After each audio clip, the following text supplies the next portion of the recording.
All right, looks like we are live once again.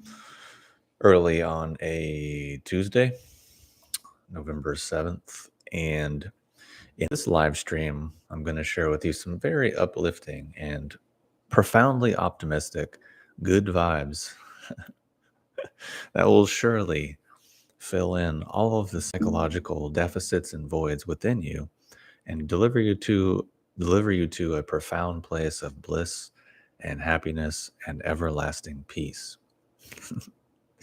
And I'm going to do this by talking about one of the most uh, concerning and problematic social trends and dynamics that I see right now, and that I've observed really growing in popularity and becoming much more widespread over the last, let's just say, 8 years. So, this trend, this thing that going to speak about, we can refer to as the process of demoralization, which is occurring both individually on the micro scale and as a result collectively on a macro scale. Now we could hypothesize into whether or not that's on purpose or whether that's accidental, whether it's coincidental or by design, or whether it's one of these things where it's just something built into the fabric of the time period in which we live in, which is then kind of expressing and showing itself in many different ways. Because perhaps there are things that we can control, and also perhaps there are things that which they are which are large there are things which are larger causal bodies that we are all subject to. Some might call that karma, or other aspects that you might need to get into more complicated theological, cosmological analysis. But basically, I'm saying perhaps it's something that's just built into the time that we are existing within. So, this sense of demoralized uh, behavior tends to show up in the individual with a high degree of self absorption, which then creates a low degree of self reflection, a low degree of self awareness, and basically inhibits a person from any degree of clarity, discernment, and it makes them unable to self criticize or analyze in any way, shape, or form. And you see this very commonly expressed through these types of attitudes, which you'll see online, or you'll see in the media, or you'll see just people saying. And their lack of moral fabric, their lack of personal integrity tends to come out through sayings such as, oh, don't judge other people. Really don't worry about what other people do. Like, just focus on yourself. You live on the planet, you can't control these things. All you can control is yourself. So just do you. Don't worry about other people. Don't worry about what other people are doing. Or just be positive, good vibes only. Life is short. Just focus on the here and now and do what feels good for you. And those are the kind of the most simplest ways that these ideas come across. And of course, there's more complicated ways. There's more ways in which this can show up. And of course, there's some obvious truth and validity and usefulness to these kinds of ideas. However, the problem is that they tend to come from a demoralized, highly self absorbed kind of way. What do I mean by that? I mean, if an individual has the mindset of basically tolerating everything and accepting everything and everyone, that means that fundamentally they don't stand for anything, which means their sense of self is really poorly defined. Which, if that is the case, that means they can't self reflect. That means they can't have self awareness. That means they can't have responsibility. That means they can't have integrity. That means they don't really have morals, which means they're not really a very effective or competent individual. What they are is a highly reactive person that is not capable of constructive thought, because constructive thought requires these foundations. Reactive thought exists in the vacuum, in the void, in the absence of these conditions and of these qualities.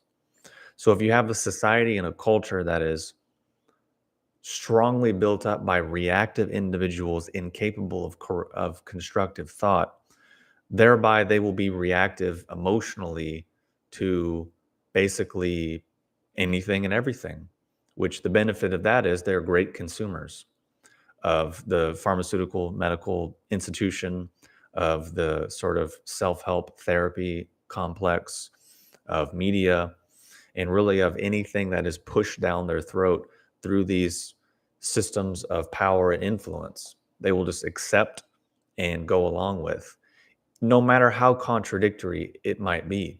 Meaning on Monday, this thing is true, but by Friday, that thing is no longer true. And now the contradictory thing is true.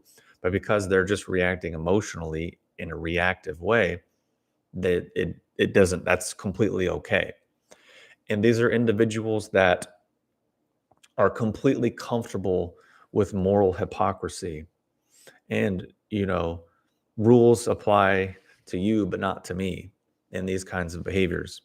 Individuals that are completely okay with buying into ideas and concepts, but wanting to skirt the consequences of those ideas and those concepts. So, what do I mean by this, and how can we break this down in a way that is more clear, more tangible, and more a little more expanded upon what I'm actually trying to get at? Well, let's define demoralization. Simply, simply put, it's the process of undermining the morals, values, and beliefs of a group or an individual, which basically breaks down their spirit, breaks down their confidence, and breaks down their sense of purpose. Now, I think if you were to go ask the vast majority of modern people, especially in my generation right now, if they really feel a sense of purpose, if they feel a real strong sense of confidence, and if they have really high spirits about themselves and the world, I would say to a very high degree of probability that the vast majority of people would rate these things extremely low. And maybe they would say that they were high, right? Because I'm sure there were people like, there's people that are morbidly obese and they are very physically unattractive, but they tell themselves they're a 10. So we have people that are existing in this high degree of delusion and insanity. So of course, we can maybe take their word for a grain of salt, but then we just look at their actions. So let me give you an example of this.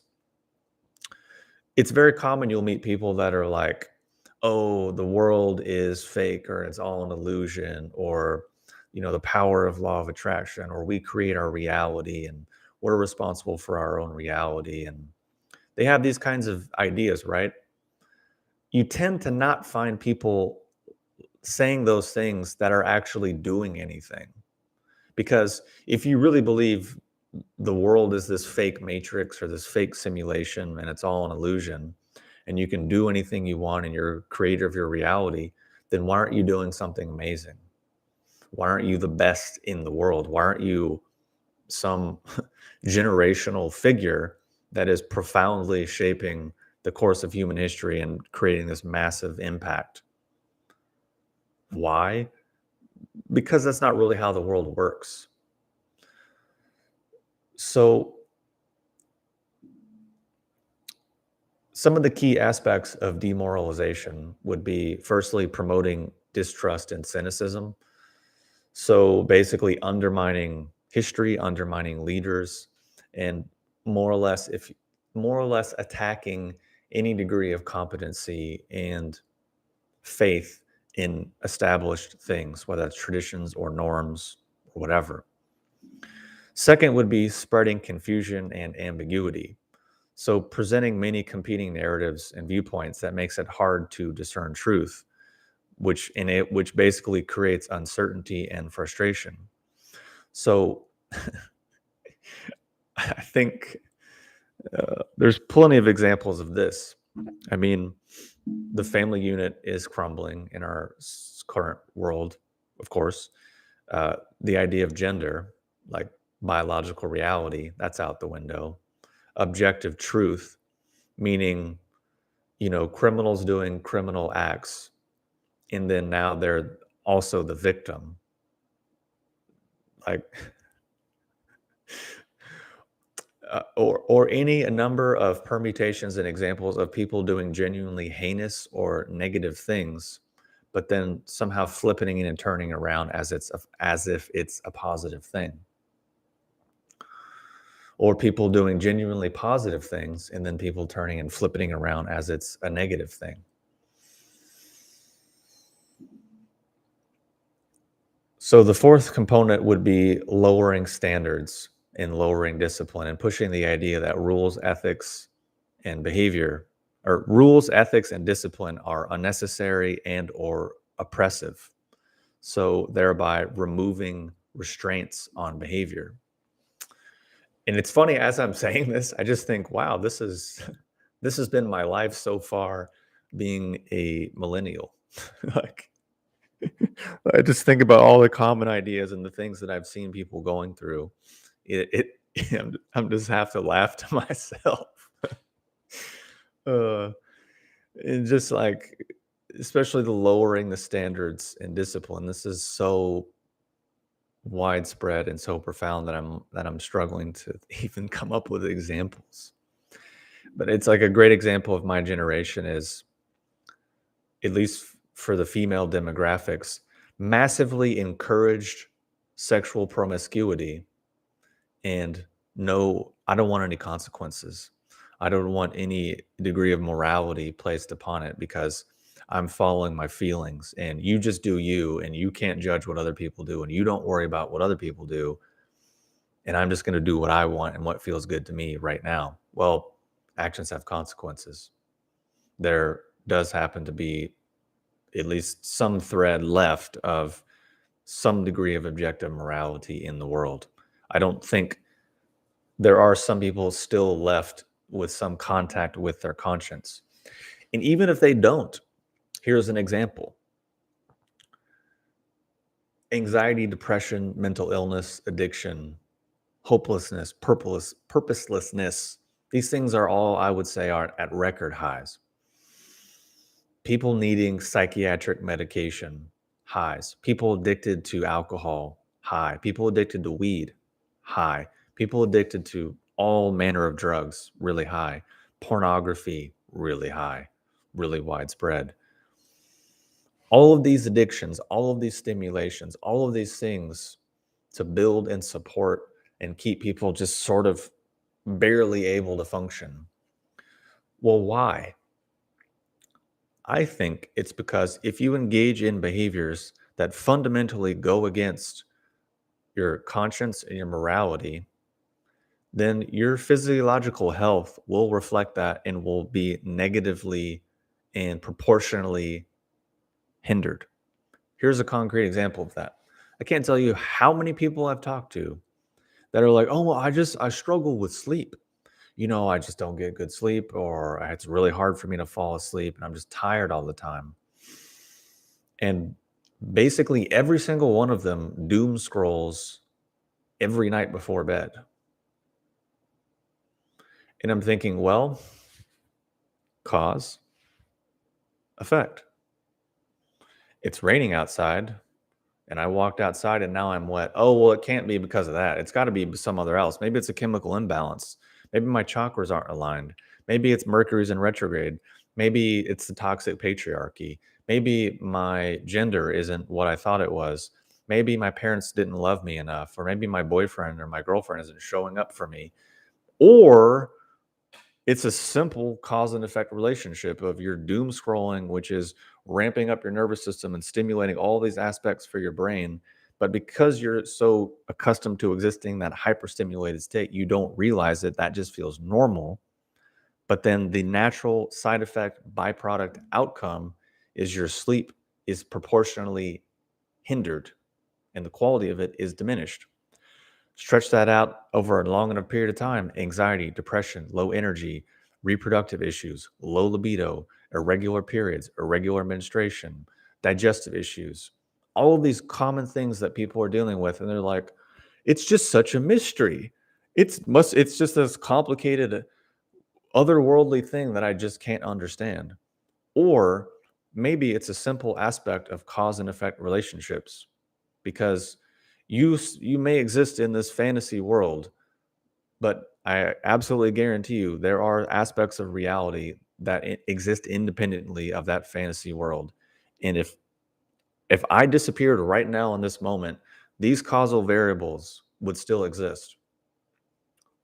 If all of us died right now, these variables would still exist. So any rational, sane person would want to know what those things are and then how to adapt and work with them in the most efficient and effective way possible. Insane, demoralized people reject that those things exist, position themselves as a victim, and then go down this path of just total tolerance and complete demoralization, and then wonder why the results they produce are negative and make them feel bad. Oh, well, I'll just get on more drugs. That'll be the solution. Okay. So the other components would be misappropriating guilt and shame. So the fifth component is basically demonizing guilt and shame. When guilt and shame are actually very healthy things to have. It's just that dysfunctional power institutions, legitimately oppressive things, misdirect and misguide those things. When in reality, they exist within each of us to tell us, hey, you stepped out of line. You did something wrong. Now you feel bad. So you need to do something differently. Whereas now today, it's do something bad, behave horribly, behave terribly, and don't feel bad about it. And if anyone mentions that maybe you ought to change or feel bad about it, they just need to not worry about what other people do. They need to not judge your behavior. They need to not be judgmental. They need to just mind their own business. They need to just do them. They need to just follow their own bliss. And if we all just follow our own bliss and follow our own pleasure, then everything will be fine. Or we'll have a society that basically looks like idiocracy, which is, I hate to say it, absolutely where we are headed. The deal's done. Like the tables have turned, the ship has sailed. Like this is where we're going. So the question is, how can we adapt and what can we do about it? Well, that's what I'll get into after the last point. The sixth point is, I guess, and I'm not really a big fan of this term, but gaslighting, which is manipulating information and situations in such a way that it causes people to question their own memory, perceptions, and sanity, which then destabilizes their confidence in their own judgment. So I could give you so many examples of that last one that we could be here all day, but I've done other things about this. It kind of, as an example, it kind of reminds me when I've talked about in previous videos related to internal arts and saying that visualization and imagination is perhaps not an effective methodology. And then all the people getting super upset and taking things and attacking me very personally and saying very negative, hateful things to me, when the reality is, if something is in your imagination, it means it's not real. If it's not real, then it's not real. The fact that that requires any further debate or analysis just infers everything that I'm saying right now. The fact that there's tons of people online arguing about this is not a great indication. And this is what I've been really trying to get across for years, that I think some people get and some people just don't get, which is that there's an implicit reality to things, right?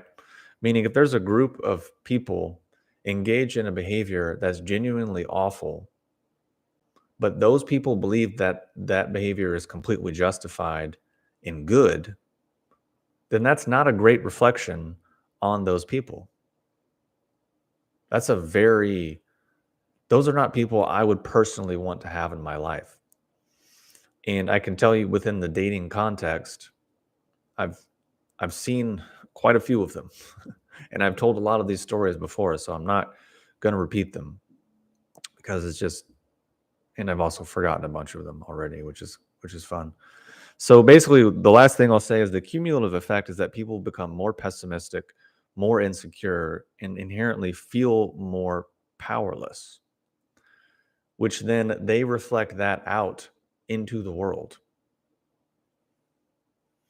And if they encounter anyone who exhibits these opposite qualities, they shoot them down, they tear them down, they take that as a personal attack,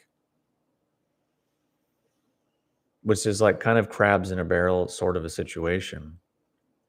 And these people are inherently and fundamentally participating enthusiastically in their own demise. They are, by their own actions, creating the exact outcomes that they are claiming to be against. They are driving headfirst off of a cliff, but telling themselves they're, cruising the French Riviera, in paradise. But they just, and then even after they go off the cliff and they're on their way down, they're like, wow, this is incredible. No, you're plunging towards a very negative outcome. But when we take it a bit further, we can see that it's actually not a negative outcome to them because they fundamentally hate themselves and they hate life. And fundamentally, they are morbid in their worldview, in their paradigm, in their philosophy, in their religion, in their politics. It's all inherently morbid because they hate themselves and then they hate the world. Because if you're demoralized, this natural outcome of demoralization is hating yourself, unless you're a sociopath or a psychopath, because you're fundamentally going against everything that's inside of you. Whether you want to call that biology, you want to call that evolution, you want to call that some aspect of spirituality, whatever that is, the thing that is kind of good in all of us, whatever that capacity is, whatever that seed is, if we fundamentally go against all of that, we're going to hate ourselves. Why? I don't know. I don't know if anyone's really figured that out yet. People have been trying to, figure out the exact why. I don't think that's the right question. It's more so, what is it? And how can we work with it or not? And I can give you another example. I can't tell you how many men I've talked to over the years that are like, look, man, I really need you to help me. My jing and my kidneys are so whacked out and I just have all these problems. I need you to help me. And then I talk to them and they're just jerking it to porn all the time and playing video games and smoking weed and doing drugs. And I'm like, well, you could just not do those things. Oh, fuck you. You know what you're talking about. You think you're better than me. And they just display all of the things that I just that I just spent the last 15 minutes describing. And it's like you're fundamentally doing these things that you know at your core are wrong. So you're basically rotting yourself away from the inside. So you're hating yourself. So the natural byproduct of that is poor health, is your physiology going down, your health going down, your energy levels going down, your energy dispersing, the magnetic structural fields of your body dispersing. But you want some magical potion or pill or spiritual teacher to fix that? No one can fix that because it's simple cause and effect. And this is not what people want to hear.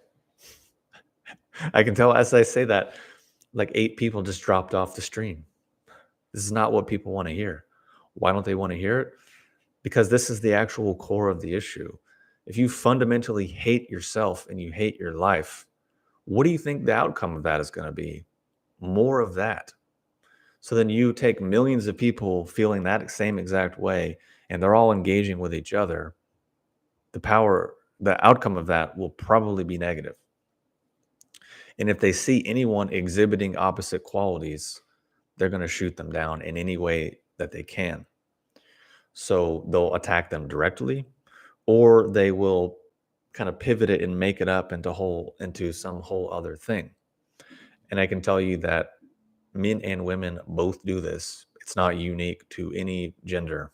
It just seems to be built into the fabric of humans, and then how we decide to live our lives and structure our conduct and behavior. And that's it. So again, the cumulative effect is that people become pessimistic, insecure, and feel powerless, which ultimately leads to nihilism and cynicism and a high degree of self-absorption. Because really self-absorbed people are typically not strong people. They're not healthy people. Disease and pain has a way of just making you very self-absorbed, but also very self-unaware. It's this weird thing. And then when confronted with any degree of responsibility, accountability, um, or scrutiny, then it becomes exactly what I said from the beginning. Oh, no, don't judge other people. Don't worry about what other people do. Just focus on yourself. Just be positive. Good vibes only. Which another way of saying is if you tolerate everything, it means that you fundamentally stand for nothing, which means you have no integrity. You have no sense of self, which means you probably hate yourself because you don't love yourself enough to invest in it and nurture it and tend to it and create it and cultivate it and build it every day over time. Because all of these things that the world offers, it's all very cheap. Jerk it to porn here, uh, smoke weed, do drugs, video games, indulge your senses, doom scrolling. All of these things are very cheap, very quick, very easy. What's expensive and what takes time is what we're going to get into now, which is what I think are the solutions. And how I came up with them is pretty easy. I just took the 6 things that I just listed as the key aspects of demoralization and flipped them to their opposites. So, like, if the first aspect is promoting distrust and cynicism, then perhaps the solution would be developing a healthy sense of faith and trust and developing healthy hierarchies within our lives, having healthy group dynamics, healthy social dynamics whereby we exist in a hierarchy. Because believe it or not, these things actually can serve many positive things, meaning you have people above you that are more skilled, more competent, more wise than you, and they can show you the way. They can tell you, don't do this, don't make these mistakes, don't jump off this cliff. Here's where the landmines are buried. They can help you, they can guide you. And then you have people below you that you can do the same for, that you can look out for, that you can support, that you can say, hey, I've been where you are. Don't do that or do this. So that's a very useful thing. And unfortunately, that's all been undermined and eroded. And just the mere suggestion of faith, trust, or hierarchy or power structures. And everyone's like, oh, it's toxic. It's oppression. It's toxic masculinity. It's the patriarchy. It's all these negative connotations. And it's like, well, what does that say about you?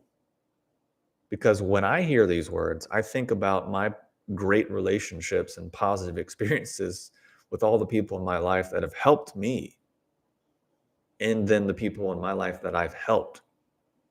But what you think about is all these negative, horrible things. So what does that say about you as a person? The fact that power or the suggestion of power automatically infers all of these things versus when I think help people, do good, be a force of good, have more power, be stronger so you can be more stable and reliable and competent for the people in your life. So this is again what I mean is people say these things and they have all these connotations that they come out with and these emotional reactions that they have that they think makes them progressive or makes them open-minded or makes them fill in the blank when in reality, it just exposes how much they probably hate themselves, how profoundly morbid they genuinely are, and how fundamentally bankrupt they are as an individual. And I can almost predict the health problems that they will have to a T as a natural byproduct of those things. So the second thing is developing clarity and discernment. Because if there's anything that demoralization hates, it's clarity and discernment. Because these people like to exist within confusion and ambiguity. What do I mean by that? This thing means this over here, but this over here, but this over here, but this over here, but also we can switch it around at any time, depending on what serves us. It's like Schrodinger's victim. It's like I can choose to be empowered or victimized, depending on this, which benefits me both in the situation or the context. Versus I can tell you with absolute certainty that the one thing people hate, and if you want to lose viewers, you want to lose subscribers, you want to lose people in general, clear definitions. That'll clear a room out real quick. Clear definitions are like a silent but deadly fart in a way. It's like it just kind of creeps through people and they're like, no, I gotta get out of here.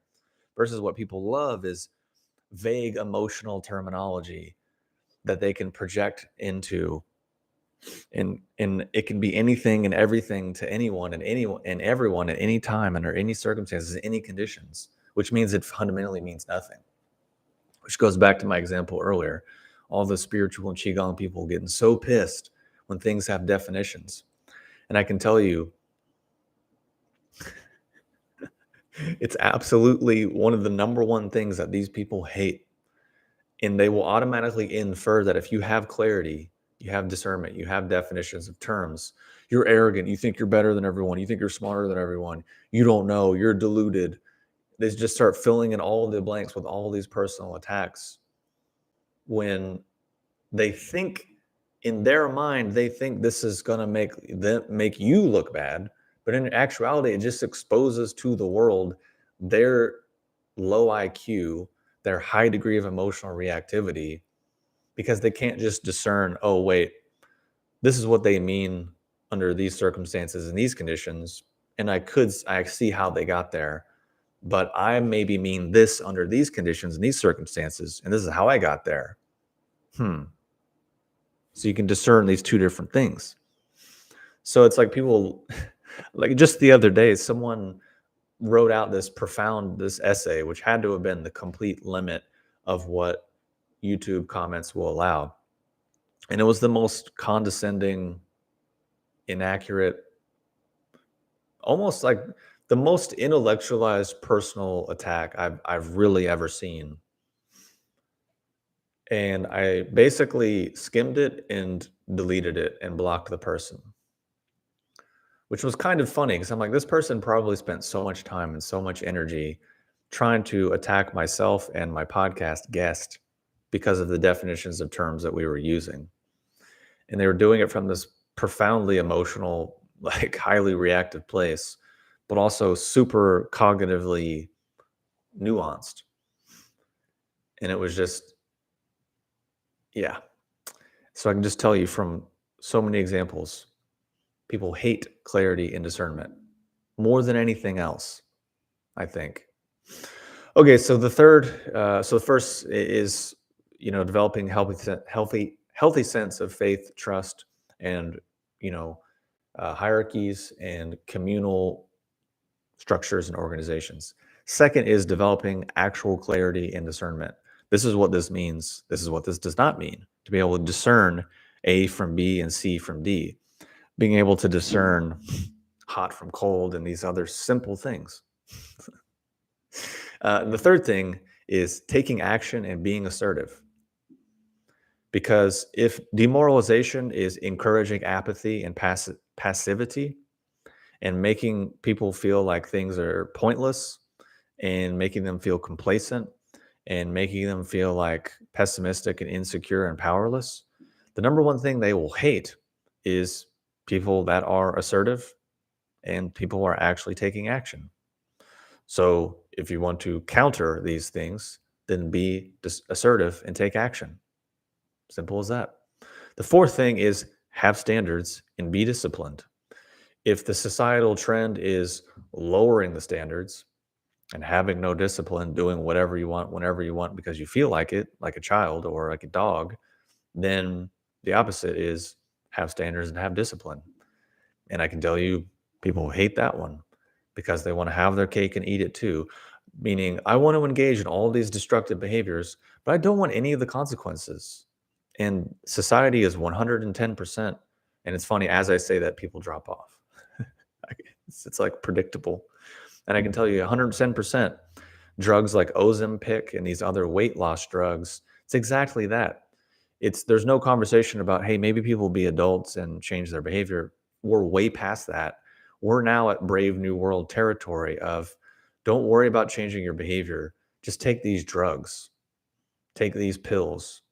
So I can guarantee you within the next few years, there's going to be all these new weight loss drugs that are going to be individualized.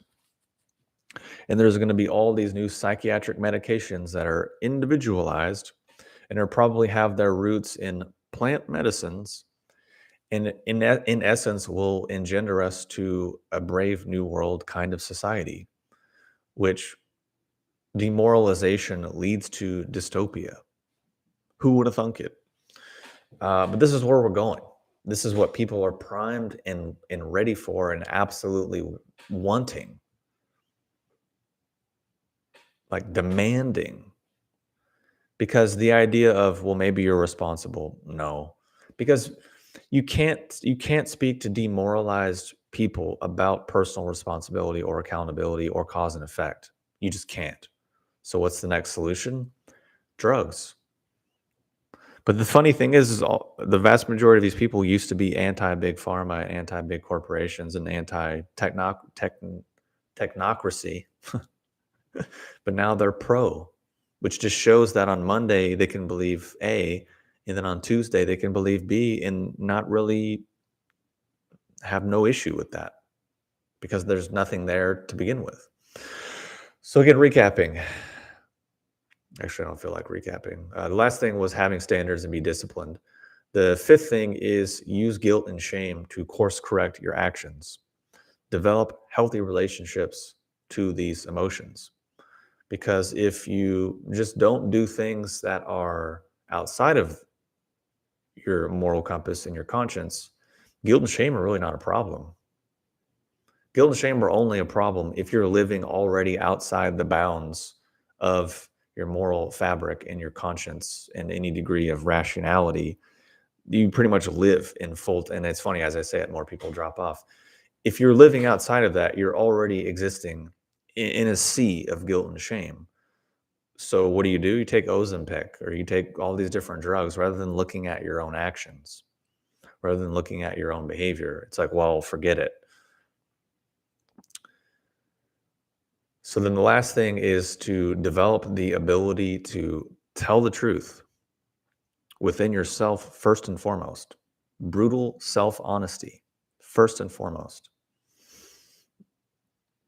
And then developing the efficacy and most importantly, the accuracy of your own judgmental capacities because we all have them. It's all based in how our organism works. If you walk into a room, your system judges whether it's safe. You meet someone, your system judges whether it's safe and it judges where you are, if you're above or below them on the food chain. Whether you like it or not, that's what our system does. Our system is doing it all the time. Our system is always trying to calibrate and figure out where it is in relationship to the environment and the things in it. So you can use that to serve you and help your life be functional and effective and help you be a competent, reliable individual that has a positive impact on the world around you.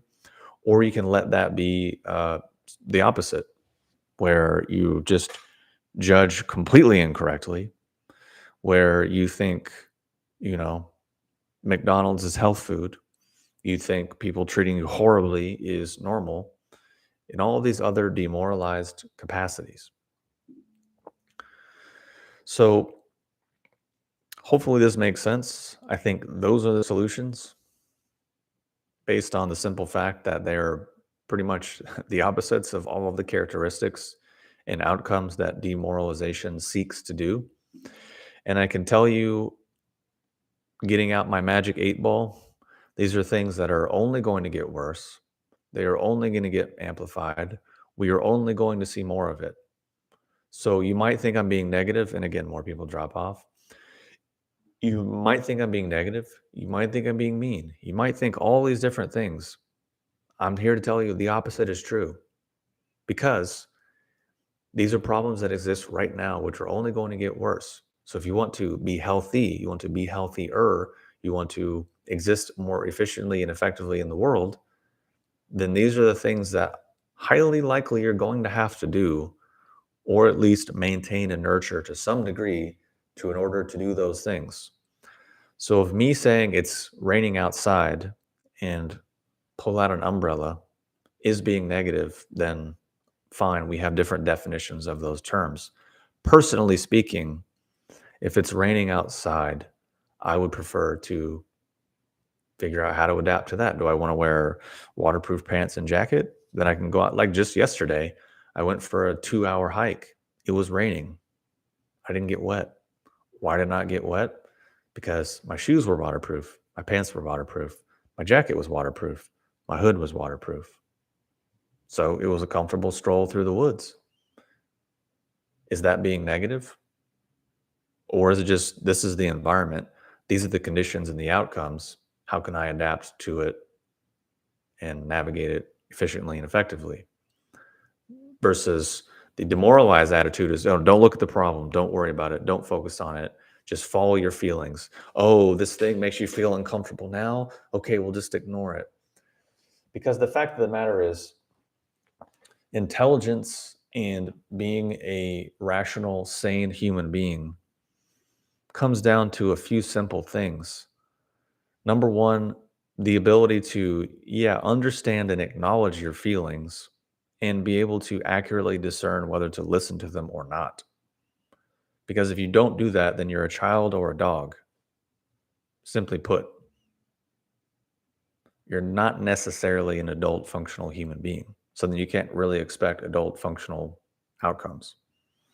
And the second thing is to understand that intelligence and discernment and clarity are really relative to the the degree of variables and things that we can take into account when arriving at a decision or a position or a point of view on a subject.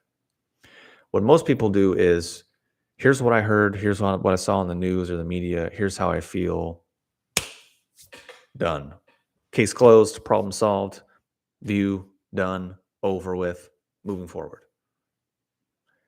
That's not what I would consider to be very intelligent. Maybe convenient. Maybe if your sources are great and your discernment is already great, maybe that's all you need. Sure. Or maybe it just is exemplifying all the things that I said from the beginning about being in a reactive state, being incapable of constructive thought. Or maybe it's that. So, anyways, that's it for my spiel today. That's all I have planned out for my outline. There's a lot more I could say, a lot more examples, but I think that really gets the job done. And yeah, check out the comments here, which is, have you seen schools these days? How teenagers don't have the concept of respect your elders anymore, and classrooms are more disruptive than ever, and teachers are quitting in record numbers. Yeah, I have actually heard of that. And I spoke to a few people that teach in the public school system, and I had thought it was bad. But speaking to them and hearing their 10 years of experience teaching in multiple different school systems and schools in different economic brackets, I was genuinely shocked at how awful it was. And then I actually asked this person the question, And I said, "What do you mean, what kind of tangible skills?" Uh, yeah, what kind of tangible skills? What do you mean? What is that in reference to? Um, so I remember I asked this person directly. I said, "Have you ever wondered if the negative behavior that you're seeing from these kids could be possibly related to the lack of structure and stability you're giving them, meaning you're teaching them that gender is an infinite spectrum and you're teaching them like the patriarchy and this weird skewed micro edited view of history, and that they can be anything and do anything today and then be something different tomorrow and constantly shift and change and identify." So you're telling people who already don't have a developed sense of anything because they're children that they can now be and do anything and they don't need to develop and they don't need to define. So you're basically, what I'm trying to say is, you're taking people that you're supposed to be providing structure and context and parameters to, and then you're removing all of the structure and the parameters, and then you're surprised when their behavior is poor and they can't focus and they can't sit still and they can't learn, and they're addicted to drugs at 10 and they're jerking at the porn at 11 and they're engaging in all manner of terrible behavior. Have you ever wondered that possibly it could be because of what you're giving them, and the combination of the fact that the teachers don't even see that that's problematic because they themselves believe in that same kind of nonsense? And what's the proportionality of those teachers that are also addicted to drugs? Probably quite high. That they need massive psychiatric support all the time? Probably high. That they barely exist and can barely function and scrape by? Probably very high. That they will probably burn out and quit in record numbers? Like, it's not that complicated. There are things in life which are genuinely complicated. This is not one of them. There are things in life which require decades of research and trial and error and exploration. This is not one of them. This is what I've been saying for the entire video. If people exist in this demoralized state, completely outside of the bounds of what is actually normal and natural and, and reasonable for their organism, the outcomes they produce will be negative. Like, if I drank an entire bottle of wine right now, what do you think the outcome would be? It's 9:30 in the morning. I haven't eaten any food yet. If I drank an entire bottle of wine, what do you think the outcome would be? Would it be positive? Like, if I just literally pulled out the entire bottle because I felt like it. It's my free right. Wine's a tonic herb. Wine is a longevity tonic. It has resveratrol. Don't judge me. You do you. Don't judge my behavior. I'm following my passion. I'm following my bliss and my spirit guides, and I'm sticking it to the patriarchy because the fucking patriarchy and capitalism wants you to believe that you need to wake up early in the morning and be productive. Well, you know what? Screw them. I'm going to show them, and I'm going to protest and show how free and liberated I am. I'm going to wake up and drink an entire bottle of wine on an empty stomach. And now I'm sticking it to them. Do you think that outcome is going to be positive? I really don't. The outcome might be less negative if I was a massive raging alcoholic and my liver was so trashed that I could drink an entire bottle of wine on an empty stomach and feel minimal consequences. Well, that would reflect that my health is probably wrecked. But if I'm healthy and I do that, I can guarantee the outcomes will be negative. And I can tell you, if I took this cup, if I bought 10,000 cups exactly like this, and I said, I'm going to go outside and protest the patriarchy and stick it to the man and show how free and liberated and progressive I am. I'm going to drop all these cups off a 10-story building. Out of those 10,000 cups, how many do you think would break? I would say all of them will break. I would say if I drank an entire bottle of wine, regardless of my intention, regardless of what I believe, regardless of what I feel, regardless of what my emotions are, regardless of my karma, regardless of prayers to deities and blessings, regardless of everything that I could possibly imagine to make myself feel cool, the reality is cause and effect. If I drank that entire bottle of wine right now, I can guarantee you I would feel horrible. I'd probably vomit. I might even die. Who knows? My point is that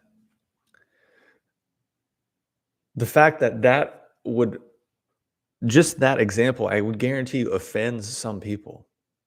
Because people are like, well, you don't know.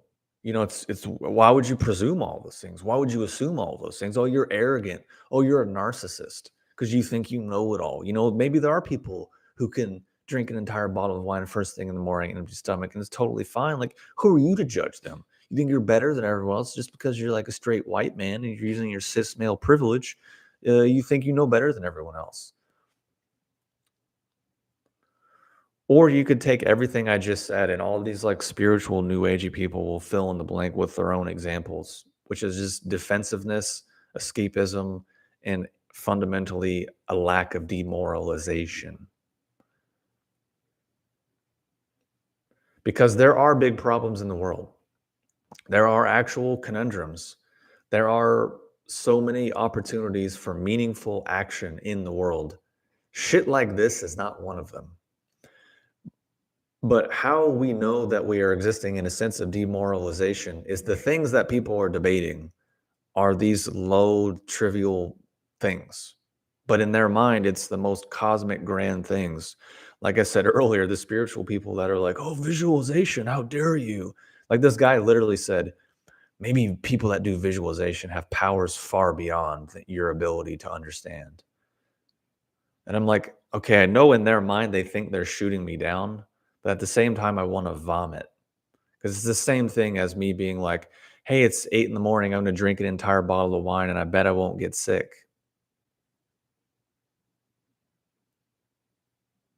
And like maybe people that do that have health and power that you just can't even imagine. It's like, or maybe you're so profoundly demoralized and so far out of touch with any degree of basic discernment and problem solving capacity that when presented with actual reality or any degree of discernment or clarity, your immediate unconscious gut response that you can't control and can't contain is to try and shoot it down and try to shoot that person down and undermine their behavior, which is what people do. I just can't tell you the amount of genuinely bad things that I've pointed out throughout my life that people were like, oh, don't worry about it. It's like, really? Don't worry about it? I'm not worrying about it. That's not what this is. Like if I was running around all day just being like, oh my God, this bad thing's gonna happen. What's gonna happen? This bad thing's gonna happen. What's gonna happen in the world? That's worrying about it. Saying, hey, this thing exists and it seems like it's kind of problematic. That's not worrying about it. That's just saying this thing exists and it might be problematic. So these are not the same thing.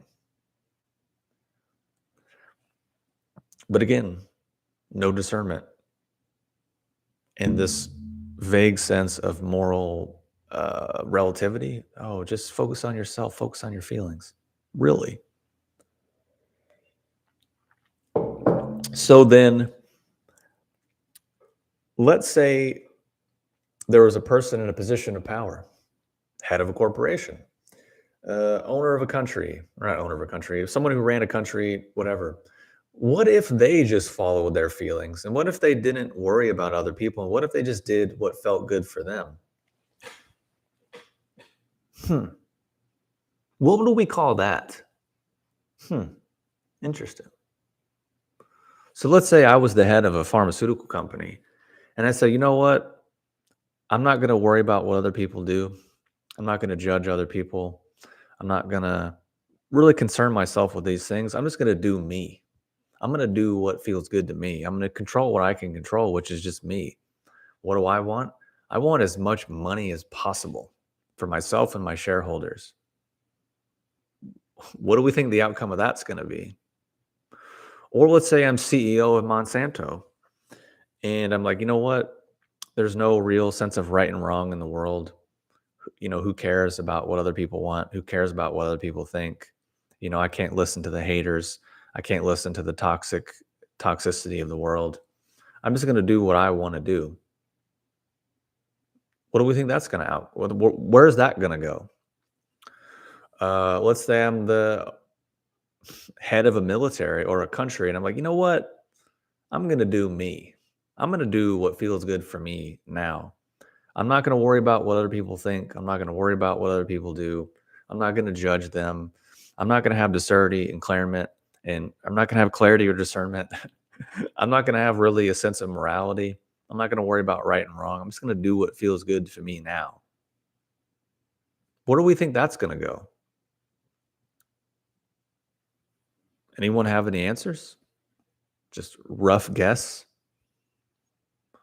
of if you take a person in a position of power that's probably going to be isolated from the consequences of their actions, and they have the mindset and the belief to just do what feels good for them and not worry about what the world thinks or what other people think or what you know they're not going to worry about existing in a hierarchy. They're not going to worry about having standards or being disciplined. They're not going to worry about guilt and shame. They're going to worry about any of those things because, well, as I've said for the last 56 minutes and 29 seconds, everyone else is saying that these things are toxic. We don't need to do them. Okay, well, where does that end up? Where does that go?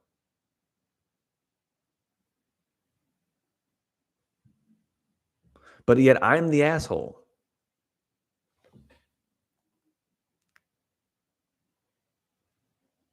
Well, that was pretty cool. I think the I think the chat response told I'm going to do it again. Yeah, it does it. It does it again. That's hilarious, man. I wondered where that shit came from. Uh, so that's what I mean. Like, this has been my life experience. The most unanimous, unifying thread is saying and doing shit like this. But everyone says, oh, you're wrong. You're mean. You're an asshole. You're judgmental. Shut up. But yet, when I follow their way, my health went to shit. My life went to shit. When I followed my way, which is what I've been saying, or what I said were kind of the alternatives, my health improved. My relationships improved. My business improved. My sleep improved. Every single metric of my life improved. Compulsive behaviors went away almost effortlessly. And I lost the appetite for them almost completely to where it was an effortless say, I'm done with that. So the thing is, actions have consequences, right? You have all these people on a small scale living through this demoralized sense of self-absorption. And they think it's cool. They think it's great. They think it helps them. Cool. But then they're against exploitation. They're against greed. They're usually anti-capitalism. But their attitude and their behavior is the exact thing that produces the exact outcomes that they're against. Meaning, over here, they say, don't judge others. Just control yourself. Just do what feels best for you. Do what works best for you. Okay. Take that same attitude, give it to a dictator, give it to a corporate CEO, and you end up with the exact outcomes that they claim to be against. Is that a coincidence? Is it a conspiracy theory? Or is it simple math? So if millions of individuals don't see the simple math, can we assume that those millions of individuals are inherently very intelligent? Maybe they are, but maybe the reactive part of themselves is winning out because we all have both. You know, we all have our fight or flight response. We all have these primal aspects, and we also have the other parts of our cognition in our higher faculties and our executive functions. And it's kind of a battle. It's kind of a war going on inside of us. So if we're talking to someone, they're like, hey, my sleep is terrible. And you say, hey, well, maybe stop doom scrolling for 2 hours every night before you go to bed, or Netflix binging. And they're like, no, you're an asshole. It can't be that. Okay, your ability to ascertain and discern basic cause and effect relationships is hindered and undermined. So go enjoy the consequences of your actions, and they will be a very profitable person to have. Which, there you go. Anyways, I'm just kind of repeating shit at this point. So if there's any questions, feel free to drop them in. Otherwise, I'm gonna leave because I've just repeated, excuse me, repeated everything so many times. Hold on, I'm gonna do it again. That's just wild. So yeah, if there's no questions, then I'll probably leave in a moment or two. Then, okay, if there is a question, then say it, and then I will answer it.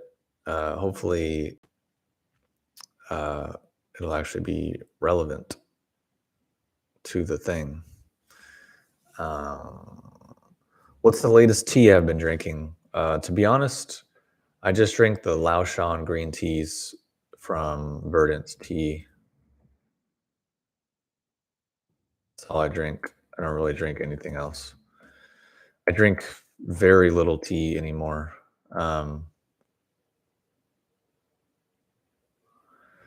So yeah, I basically got rid of my entire tea collection. I got rid of pretty much the entirety of my agarwood and oud oil collection, and I just don't really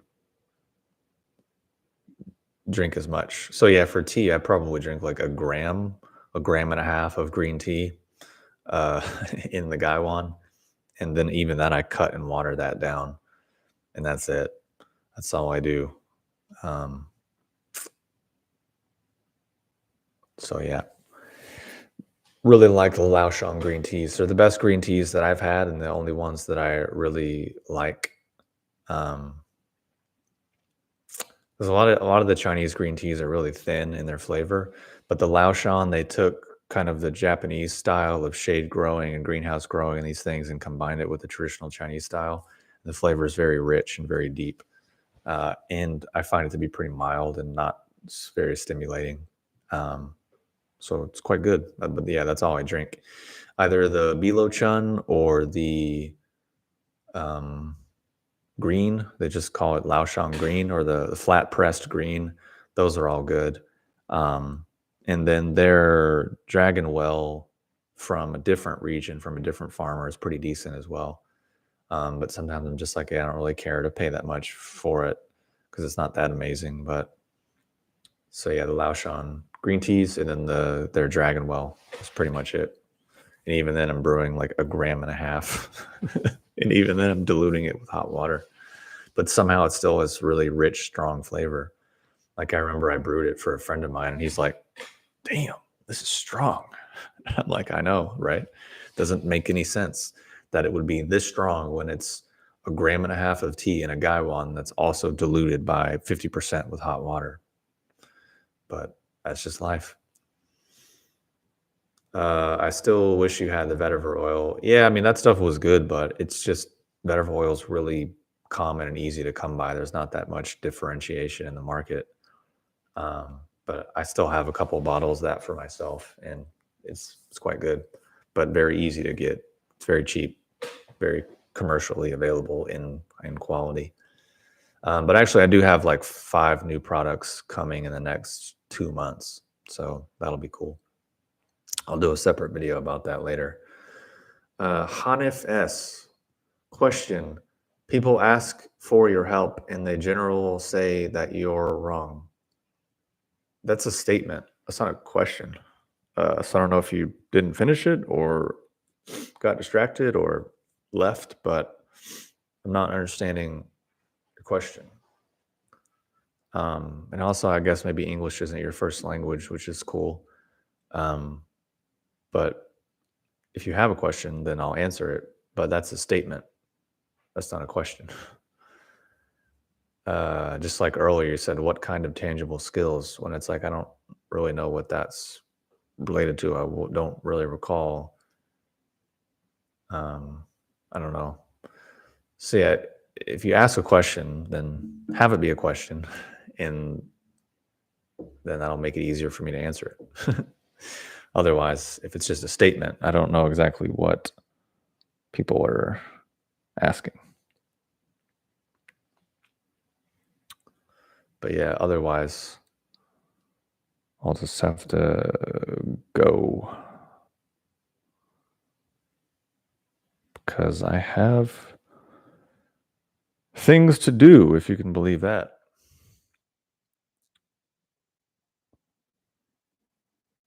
Which, who would have thunk it? Having things to do.